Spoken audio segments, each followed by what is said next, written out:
जय हिंद मित्रांनो, महाराष्ट्रातील मालेगाव डोंगराळ भागातील 3 वर्षाच्या मुलीवर निगृणपणे तिची हत्या करण्यात आली, तिच्या डोक्यात दगड घालून आणि तिच्यावर बलात्कारही केला. अशा निगृणवाला करणारा हत्याकांड संजय खैरनरला लोक म्हणतात फाशीची शिक्षा झाली पाहिजे. मी म्हणतो फाशीची नाही झाली पाहिजे. जसं छत्रपती शिवाजी महाराजांनी स्त्रियाकडे वाईट नजरेनं बघणाऱ्या लोकांना जी सजा द्यायची तशीच ह्याला दिली पाहिजे. एक हात, एक पाय, एक डोळा आणि केस निचून निचून एक एक उपटून असे त्याच्या ही झाली पाहिजे, अशी सजा दिली पाहिजे. दुसऱ्या हात इथनं काटायचा, दुसरा पाय इथनं काटायचा आणि डोळं दोन्ही डोळ्यात सळे घालायच्या.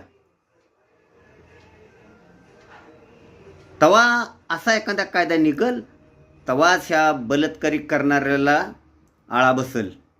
नाहीतर महाराष्ट्रात हे असंच चालणार, त्यात काही शक नाही. आपण नुसत्या मेणबत्त्या घेणार आणि नुसती म्हणणार फाशी सजा देऊया, या फाशी सजा झाली पाहिजे. बोलून काही फायदा नाही. जोपर्यंत शासन नवीन कायदा अंमलात आणत नाही असला तोपर्यंत काहीच फायदा नाही.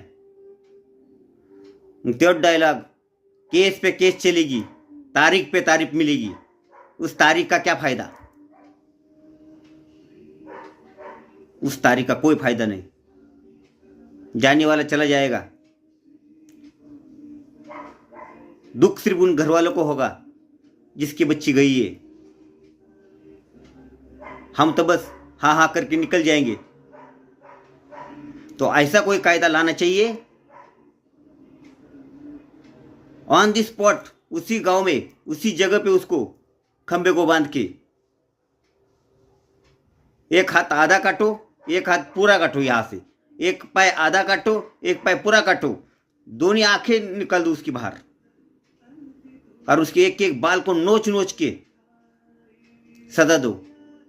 तब पता चलेगा और तभी रोक पाएंगे आप, नहीं तो नहीं रोक पाएंगे. नहीं तो ये कांड होते रहेंगे, इसमें कोई बदलाव नहीं होगा.